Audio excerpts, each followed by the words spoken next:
मित्रांनो, ठरलं तर मग या मालिकेच्या आजच्या भागामध्ये अर्जुन आता रूममध्ये आलेला असतो आणि सायलीच्या आठवणीमध्ये खूप रडत असतो. त्यानंतर त्याला आठवतं की कशाप्रकारे आम्ही दोघेही जेव्हा आजच नेमकं एकमेकांना प्रपोज करणार होतो तेव्हाच हे कॉन्ट्रॅक्ट मॅरेजचं सत्य बाहेर आलं. मम्माने एवढा मोठा गोंधळ घातला, घरातील सर्वांनी आमच्यावर अविश्वास दाखवला. कॉन्ट्रॅक्ट मॅरेजचे पेपर कशाप्रकारे प्रियाने घरातील सर्वांना दाखवले. हे सगळं काही आठवून ना आता अर्जुनला खूपच त्रास होऊ लागतो. तेवढ्यातच तेथे आता चैतन्य येतो. दबक्या पावलांनीच अर्जुनजवळ जातो आणि त्याला समजावू लागतो. आपल्या मित्राची ही झालेली अशी अवस्था पाहून त्यालाही खूप वाईट वाटत असतं. चैतन्य आला ते पाहताच अर्जुन म्हणतो, काय रे माझी ही अवस्था झाली, बघ ना. म्हणजे आज आमच्या कॉन्ट्रॅक्ट मॅरेजचा शेवटचा दिवस होता आणि नेमकं आजच हे सत्य बाहेर यायचं होतं का? अरे, माझ्या लाईफमधला बेस्ट डे होता आज आणि तो पूर्णपणे वर्स्ट डे झाला असं म्हणून अर्जुन खूपच रडू लागतो. स्वतःला त्रास करून घेऊ लागतो. तेव्हा आता एक मित्र म्हणून चैतन्याला त्याला समजवणं गरजेचंच असतं. म्हणून चैतन्य म्हणतो, अर्जुन हे बघ, तू शांत राहा फक्त. अरे, सर्वांनाच त्रास होतोय, परंतु कल्पना मावशीकडे बघ ना, कारण तिला सांभाळणं आता खरंच खूप कठीण आहे. तेव्हा तो आता म्हणतो, मम्मा माझ्याबरोबर बोलतच नाहीये चैतन्य, मग मी करू तरी काय? डॅड, पूर्ण आजी, अश्विन हे सगळेजण खूप हर्ट झाले आहेत रे चैतन्य. हे सगळं एवढं पटकन झालं ना, कसं हँडल करू ना मी, मलाच कळत नाही अरे चैतन्य. तेव्हा चैतन्य म्हणतो, अर्जुन या सगळ्यामध्ये ना अरे चूक तुझी आहे, कारण सायली वहिनीला अगोदर प्रपोज केलं असतं तर ही वेळच आली नसती. आज तुम्ही दोघांनीही खूप मोठा स्टँड घेऊन घरातील सर्वांना सत्य परिस्थिती सांगितली असती. तेव्हा अर्जुन म्हणतो, अरे आज कुठेतरी मी त्यांना सांगू शकलोय की माझं तुमच्यावर खूप प्रेम आहे म्हणून. हे ऐकता चैतन्याला मोठा धक्का बसतो. इकडे कुसुमसुद्धा सायलीला विचारते, काय गं सायली, म्हणजे आजसुद्धा तुमचं बोलणं झालं नाही का? तुमचं प्रेम व्यक्त केलं नाही का? तेव्हा सायली नाही असं म्हणते. त्यावेळी कुसुम रडतच विचारते, अगं मी आता हसू का रडू ग? आज तू एवढी तयारी केली, बोलू की नको याच भ्रमात होती आणि आज फायनली तू अर्जुन बरोबर बोलणार होती, तरीही बोलली नाही तू. अगं काय म्हणावं सायली तुला? दुसरीकडे अर्जुन आता चैतन्याला म्हणतो, मी आज त्यांना आय लव्ह यू असं म्हणणारच होतो, तेवढ्यात मम्माचा फोन आला आणि सर्व काही विस्कटून गेलं. हे सायलीसुद्धा आता कुसुमला म्हणत असते की अगोदर मी अर्जुन सरांच्या मनात नक्की काय आहे हे जाणून घेण्याचा प्रयत्न करणार होते आणि मगच आपल्या भावना व्यक्त करणार होते. पण त्याआधीच इकडे आईंचा फोन आला, आम्हाला निघावं लागलं. तर दुसरीकडे अर्जुनसुद्धा तेच सांगत असतो की मी खरंच आज सायलीला प्रपोज करतच होतो, परंतु मम्माचा फोन आल्यामुळे सगळं सगळं विस्कटून गेलं. तेव्हा चैतन्याला शॉक बसतो. तो विचारतो, काय अर्जुन लगेच निघाला, अगदी काहीच न बोलता? मग आता अर्जुन म्हणतो, हो अरे काहीच न बोलता मी निघालो. म्हणजे तू आजही सायली वहिनीला प्रपोज केलं नाहीस? आता रडतच अर्जुन म्हणतो की नाही. हे ऐकता चैतन्याला आता खूप मोठा धक्का बसतो. तेव्हा तो म्हणतो, मम्माचा फोन मी कसा इग्नोर करू शकत होतो अरे चैतन्य? त्यावेळी चैतन्य म्हणतो, ठीक आहे ना, फक्त बोलायचं आणि निघायचं. तू पुन्हा टायमिंग चुकलास रे अर्जुन, असं नव्हतं करायला पाहिजे तू. निदान तू तुझ्या मनातील प्रेम सांगितलं असतं तिला, तरीही तिच्या मनात काय आहे हे तुला समजलं नसतं का? दुसरीकडे महिपत आता खूपच खुश असतो, कारण तेथे आता भामटी प्रिया त्याचबरोबर नागराज हे दोघे बसलेले असतात आणि त्या दोघांनीही अर्जुन सायलीचं कॉन्ट्रॅक्ट मॅरेजचे पेपर कशाप्रकारे मी घरातील सर्वांना दाखवले हे सगळं काही तिने अगोदर सांगितलेलं असतं आणि त्यामुळेच महिपत व साक्षी दोघेही खुश असतात. तेव्हा दारूचा ग्लास डोक्यावर ठेवत नाचो नाचो असं म्हणून महिपत चक्क नाचायलाच लागतो. सर्वजण त्याच्यावर हसतात. खूप दिवसांनी आपल्या बापाला एवढं खुश पाहून साक्षी म्हणते की अण्णा, अहो तुम्ही तर भलतेच खुश आहात. हो, त्या सायली आणि अर्जुनच्या लव्ह स्टोरीमध्ये एवढा इंटरेस्ट घेतला नाही तेवढा तुम्ही ब्रेकअप झाल्यानंतर घेताय. तेव्हा महिपत म्हणतोय, पोरी अगं तुझ्यासारखं इथलं नाही तर बापासारखं अगदी 500 किलोमीटर अंतरावरचं बघायला शिक जरा, कारण तो वकील आहे ना, अगदी वाघासारखा तुझ्या पाठीमागे लागला होता. आता स्वतःच एवढा जखमी झालाय ना, की फक्त स्वतःच्या बायको पाठीमागे तो जाणार आहे. त्यानंतर नागराज म्हणतो, की खरंच याचं क्रेडिट ना आपल्या प्रियाला द्यायलाच हवं. त्या अर्जुन सुभेदाराच्या घरामध्ये असा काही खरंच हिने गोंधळ घातला ना, म्हणजे कुणालाही न समजता तिने हे एवढं मोठं कारस्थान केलं ना, हिला महिपत ना मानायला पाहिजे आणि तिच्या कामाचं क्रेडिट तिला दिलं गेलंच पाहिजे. कारण सुभेदारांच्या घरामध्ये मला ब्लॉकबस्टर सिनेमा पाहायला मिळाला, फुल पैसा वसूल, असं म्हणून आता नागराज प्रियाची अगदी प्रशंसा करू लागतो. त्यावेळी प्रिया म्हणते, बापरे, तुम्ही तर प्रिया वगैरे, आपली प्रिया वगैरे म्हणायला लागलात. अर्जुनचा नाद सोड असं तुम्हीच सारखं सारखं म्हणत होता ना मला. तेव्हा नागराज म्हणतो, की प्रिया खरंच तू कामगिरी खूप छान करून दाखवली. मग प्रिया म्हणते, हो, तुमच्यासारखी फक्त अशी फालतू बडबड नाही करत मी डिरेक्ट करून दाखवते, समजलं.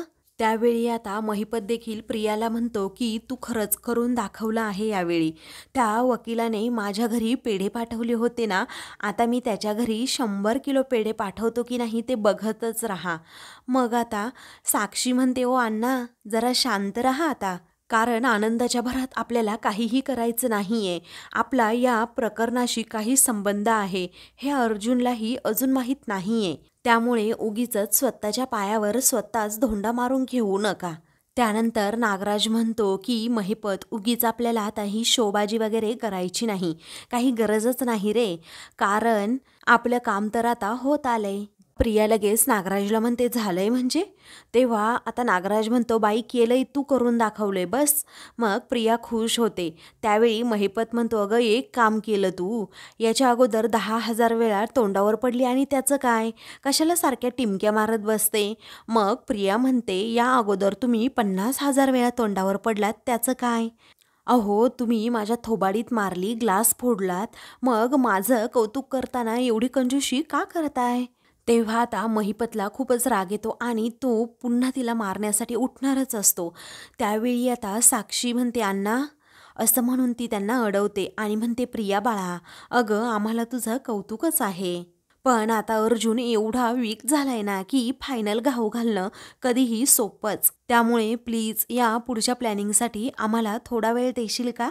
तेव्हा प्रिया म्हणते, हो, घ्या की, हवा तेवढा वेळ घ्या तुम्ही. पण अर्जुन जर साक्षी शिकरे हे नाव जरी विसरून गेला ना, तरीही याचं क्रेडिट मला द्यायचं, चालेल. अजिबात ॲटिट्यूड सुद्धा द्यायचा नाही, असं म्हणून ती महिपत, साक्षी आणि नागराज या तिघांनाही टोमणा मारते. इकडे सायली आणि कुसुम या दोघीही अजून बोलत असतात. त्यावेळी सायलीच्या लक्षात येतं, खूप वेळ झाला आहे, मधुभाऊ अजून घरी आले नाहीत. तेव्हा ती कुसुमला त्याबद्दल विचारते, की कुसुमताई, अगं, खूप वेळ झालाय, मधुभाऊ अजून कसे आले नाहीत. त्यावेळी कुसुम म्हणते, की त्यांना जर कोणत्या गोष्टीचा त्रास झाला, टेन्शन आलं, तर मग ते कुठे जातात तुला तर माहिती आहे ना. मग सायली म्हणते, अगं, पण खूप वेळ झालाय. कुसुम म्हणते, नको तू टेन्शन घेऊ. सायली म्हणते, ते मंदिरात असतील ना, तेव्हा ना यायला हवे होते. कुसुम म्हणते, नको ग टेन्शन घेऊ, येतील ते. 10-15 मिनिटे वाट बघू, जर ते नाही आली ना, मग मी त्यांना घ्यायला जाते. मग आता सायली म्हणते, तूच जा त्यांना आणायला, कारण जर मी त्यांना आणायला गेले तर ते येणारच नाही, असं म्हणून सायली अजूनच रडू लागते. इकडे अर्जुन अजूनही खूप रडत असतो. मग आता चैतन्य त्याला म्हणतो, अर्जुन, तुझ्या इथे अशी वाईट अवस्था झाली आहे, तर आता तुझ्या घरात उभा आहे, परंतु सायली वहिनीचं काय झालं असेल, बघ ना तू, त्यांना किती त्रास होत असेल तिकडे. त्यावेळी अर्जुन आता रडतो, त्याला सायलीची खूप आठवण येते आणि मग तो म्हणतो, की आय विश मी पुन्हा त्यांना या घरात आणू शकलो असतो. तेव्हा चैतन्य म्हणतो, पण तू त्यांना फोन तर करू शकतोस ना. कारण कल्पना मावशीने सायलीला या घरात येण्यासाठी पूर्णपणे बंदी घातली आहे, परंतु तुम्ही दोघे फोनवर पण बोलायचं नाही, असं कुठे म्हटले आहे मावशी. तेव्हा अर्जुन म्हणतो, त्यांच्याशी बोलायला ना मला खरंच खूप हिंमत आता गोळा करावी लागेल, कारण जे काही घडलं ना, ते त्यांचा नवरा म्हणून मी अजिबात थांबवू शकलो नाही. आता त्यांना सॉरी तरी कसं म्हणू मी, असं म्हणून अर्जुन आता चैतन्यालाच विचारतो. तेव्हा चैतन्य म्हणतो, आणि जर सायली वहिनी ह्या तुझ्याच फोनची वाट पाहत असतील तर मग तुझ्याबरोबर बोलणं, त्यांचं दुःख शेअर करणं ही जर त्यांची पहिली प्रायोरिटी असेल, तर असं त्यांना वाटत असेल की तुझ्याशी बोलावं म्हणजे मन मोकळं होईल, मग काय करणार अर्जुन तू? अरे, तुझ्या बोलण्याने त्यांना खरंच खूप मोठा धैर्य येऊ शकतो रे. आणि अशा या परिस्थितीमध्ये तू इथे अजूनही विचार करत बसणार आहेस का? त्यानंतर आता अर्जुन आपले अश्रू पुसतो आणि म्हणतो की त्यांना प्रपोज करण्यामध्ये जो वेळ घालवलाय ना मी, आता तो पुन्हा वेळ मी घालवणार नाहीये. मी आत्ताच त्यांना लगेच फोन करेन, असं म्हणून तो सायलीला लगेच आता कॉल करतो. इकडे सायलीला समजतं की अर्जुनचा फोन आला आहे. ती खूप खुश होते आणि आपले अश्रू पुसते. लगेच कॉल देखील रिसीव करते. अर्जुनचा फोन आल्यामुळे तिला खूप आनंद झालेला असतो आणि ती खूप रडत असते. तर अर्जुन देखील खूप रडत असतो.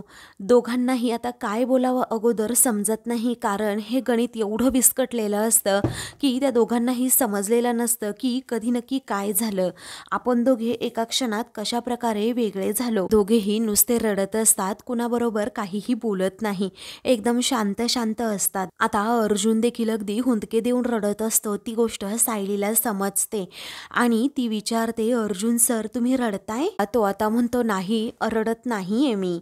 पण तुम्ही रडताय ना, असं अर्जुन तिला विचारतो. तेव्हा सायली हसते आणि म्हणते, नाही अजिबात मी रडत नाही. मग आता अर्जुन म्हणतो, तुम्हाला माहिती आहे ना मिसेस सायली की तुम्हाला अजिबात खोटं बोलता येत नाही. तर अर्जुनने असं बोलल्यानंतर सायली अजूनच खूप रडू लागते. तेव्हा ती म्हणते, मी माझे आता डोळे पुसले आहेत. मग अर्जुन म्हणतो, मी तर रडतच नाहीये, आणि जर तुम्ही अशा रडत राहिल्या ना तर मी सुद्धा रडेन. मग सायली म्हणते, प्लीज असं नका ना करू, असा स्वतःला त्रास करू ना. तुम्ही जेवलात का, असंही सायली आता काळजीने त्याला विचारते. तेव्हा सायलीने असं विचारल्यानंतर अर्जुनला अजूनच रडू येतं आणि तो फोन जरा बाजूला घेतो, करून मी रडतोय हे तिला समजू नये ना यासाठी. तो आता तिला विचारतो, तुम्ही अजून सुद्धा माझा विचार करताय? दोघांनाही आता एकमेकांचा तो विरह सहन होत नसतो. दोघेही आता सारखे सारखे रडत असतात, बोलत कमी असतात, पण त्यांच्या डोळ्यातील पाणी काही थांबता थांबत नसतं. पण एवढं मोठं सायलीने प्लॅनिंग केलेलं असतं अर्जुनला प्रपोज करायचं. दुसरीकडे अर्जुननेही खूप छान असं प्लॅनिंग केलेलं असतं की सायलीला प्रपोज करायचं, आणि नेमकं त्याच क्षणी हे काय होऊन बसलं, दोघांनाही खरं तर प्रश्न पडलेला असतो. आणि मग ते दोघेही सारखे सारखे रडत असतात. त्यावेळी अर्जुन आता रडतच सायलीला म्हणतो की सगळं काही चुकलं हो मिसेस सायली, मला माहीत नाही कसं, पण काय झालं ना, सगळं चुकलं. तेव्हा अर्जुनचं हे ऐकून सायलीला अजूनच खूप वाईट वाटतं आणि ती बिचारी खूप रडू लागते. Sorry Mrs Sayali, sorry Mrs Sayali असं म्हणून तो अजूनच रडू लागतो, कारण त्याला त्याचं दुःख आता लपवताच येत नसतं. तेव्हा तो आता लगेच फोन ठेवतो आणि खूप रडू लागतो. आपल्या मित्राच्या डोळ्यात पाणी आहे हे पाहून चैतन्याला देखील रडू येतं. सायलीची तशीच अवस्था इकडे झालेली असते, कारण आता फोनवर तरी काय बोलावं हेच सायलीला समजत नसतं. आता सायलीला सारखा सारखा अर्जुनचा भास होऊ लागतो की अर्जुन माझ्याजवळ आलाय आणि मी खूप रडतीये, माझ्या डोळ्यातील अश्रू पाहून त्यालाही त्रास होतोय आणि तो प्रेमानेच माझ्या डोळ्यातील अश्रू पुसतोय. सायलीला आता अचानक भास होऊ लागतो. आता ती त्याला काहीतरी बोलणार असते, पण अर्जुन आता तिच्या ओठांवर बोट ठेवतो आणि काहीही बोलू नका असं तिला म्हणतो. दोघेही एकमेकांवरून नजर हटवत नाही, दोघेही आता एकमेकांकडे पाहतच राहतात. तेव्हा अर्जुन गोड स्माईल अशी सायलीला देतो. सायली आता अर्जुनच्या हातावर अशी मान टेकवायला जाते, परंतु अर्जुन तेथे नसतो, कारण हा सगळा काही तिचा भास असतो आणि ती पटकन त्या स्वप्नातून त्या भासातून जागी होते आणि इकडे तिकडे पाहते तर तेथे आता अर्जुन नसतो. म्हणूनच सायलीला खूप वाईट वाटतं आणि ती बिचारी कावरी बावरी होते. तिला असं वाटतं की अर्जुन सर इथे आले होते, म्हणूनच ती म्हणते की अर्जुन सर, अहो तुम्ही इथे आलात ना अर्जुन सर, असं ती त्याला आता सारखी सारखी शोधू लागते, कारण 1.5 वर्षांची सवय सायलीला झाली असते की अर्जुन बरोबर राहण्याची, आणि ती आता सवय कशी मोडावी हेच तिला कळत नसतं. सारखा सतत अर्जुन तिच्याबरोबर असतो, त्यामुळे आता तिला खूप त्याची आठवण येत असते. आता ती अर्जुनला आवाज देत असताना कुसुम धावतच तेथे येते आणि विचारते की काय ग झालं सायली, काय झालं? अगं तू फोनवर बोलत होतीस ना, मग काय झालं? बघू बरं फोन, असं म्हणून ती फोन हातात घेते आणि म्हणते, अगं फोन तर अजून चालू आहे सायली. तेव्हा सायली त्या मोबाईलकडे पाहते, कारण दोघेही फोनवर बोलता बोलता एकमेकांच्या आठवणीमध्ये एवढे आता रंगून गेलेले असतात की दोघांनाही समजलेलं नसतं की आपण फोन कट केला की नाही.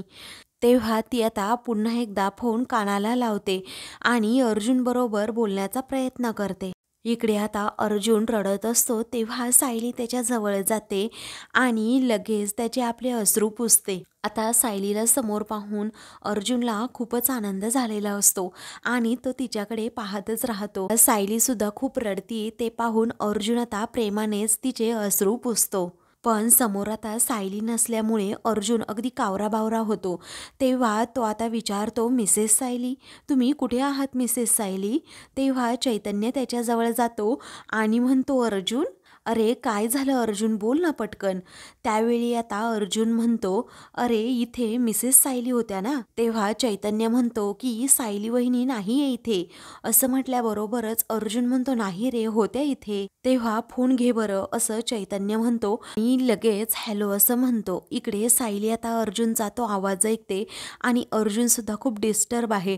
त्यालाही सारखा सारखा माझा भास होतोय हे आता सायलीला समजलेलं असतं आणि त्यामुळेच ती आता काहीच बोलत नसते. एकदम शांत शांत असते. तिला काय करावं सुचत नसतं, कारण दोघेही एकमेकांपासून वेगळे झालेले असतात. सायलीला आता फोनवर पाहून अर्जुनला आनंद झालेला असतो.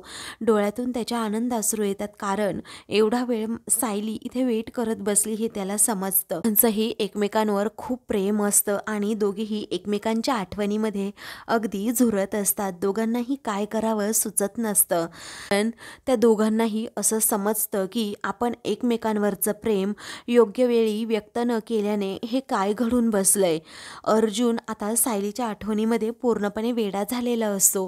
त्याला असं वाटत असतं की मिसेस सायली, माझी सायली माझ्या जवळच आहे, कारण त्या दोघांना एकमेकांची एवढी सवय झालेली असते आणि एक क्षण देखील आता त्या दोघांनाही एकमेकांचा असा विरह सहन होत नाही आणि म्हणूनच त्यांना खूप वाईट वाटत असतं. इकडे कल्पना आता बाहेर बसलेली असते आणि फॅमिली फोटो घेऊन त्या फोटोवरून ती हात फिरवत असते. तेव्हा आता जेव्हा ती हात फिरवते तेव्हा सर्व तिच्या आठवणी आता जाग्या होतात, कारण आता तिला सायलीचं सगळं बोलणं आठवत असतं. सायलीने तिचे केलेली ती काळजी, त्याचबरोबर त्या दोघींमध्ये असलेलं अगदी मायलेकींचं ते दृढ नातं, दोघींचं एकमेकांवर असलेलं अतिप्रेम, हे सर्व काही आता कल्पनाला आठवत असतं आणि कल्पनाला आठवून आठवून आठवून आठवून ही सायलीच्या आठवणीमध्ये एवढी रंगून गेलेली असते की तिला असं वाटतच नाही की आत्ता पहिल्या 15 मिनिटांमध्ये सायली घर सोडून गेली आहे, की मीच तिला बाहेर हाकलले. अगदी आपल्या पोटच्या पोरीप्रमाणे मी तिला जीव लावला, परंतु तिने माझा विश्वासघात केला, असं कल्पनाला आता आठवतं आणि ती बिचारी आता खूप म्हणजे खूप रडत असते. त्याचबरोबर अर्जुनवर अगदी ती जीव ओवाळून टाकायची. मग हे खरं होतं की खोटं होतं हेही तिला आता समजत नसतं. आता सायलीबरोबर घालवलेला प्रत्येक क्षण आणि क्षण तिला आता आठवू लागतो. दोघींनी एकमेकींना मारलेली ती मायेने प्रेमाने मिठी देखील आता कल्पनाला आठवते. तेव्हा तिच्या डोळ्यातील ते अश्रू आता लगेच त्या फोटोवर पडतात. आता सायलीने खूप मोठा विश्वासघात केला, म्हणूनच आता तो फोटो आता कल्पना लगेच बाजूला ठेवून देते आणि बिचारी खूप रडत असते, कारण तिला तेवढा त्रासच होत असतो. इकडे आता सायली, मधुभाऊ, कुसुम हे तिघेही झोपलेले असतात, परंतु सायली आता न झोपता खूप रडत असते, तर मधुभाऊंची देखील तशीच अवस्था झालेली असते. बिचारे सारखे आता उठत असतात, झोपत असतात, पण त्यांना काही डोळ्याला डोळ्या आता लागत नाही, कारण त्यांच्या मनावर सायली अर्जुनने एवढा मोठा घाव घातलेला असतो ना, तो आता भरून निघण्यासारखाच नसतो. म्हणून मधुभाऊंची अशी वेगळीच विचित्र अवस्था झालेली असते. बिचारे झोपत सुद्धा नाहीत. त्याच वेळी आता त्यांना आठवतं की तुमच्या लेकीने एवढा मोठा आम्हाला धोका दिलाय ना, आणि तुम्हाला सुद्धा की तुमचे संस्कारच कमी पडले. आता मधुभाऊंच्या चक्क संस्कारांवरच प्रश्न उभा राहिल्यामुळे ते पण बिचारे आता पूर्णपणे अस्वस्थ होऊन जातात. पूर्ण आजींचं आणि घरातील सर्वांचं बोलणं त्यांना आता आठवत असतं. मग सायली देखील आता खूप रडत असते, पण आपल्या आयुष्यात हे नक्की काय घडून गेलं हेही तिला एका क्षणी समजत नसतं. ती न झोपता सारखी सारखी अर्जुनच्या आठवणीमध्ये रमून जाते आणि रडत असते.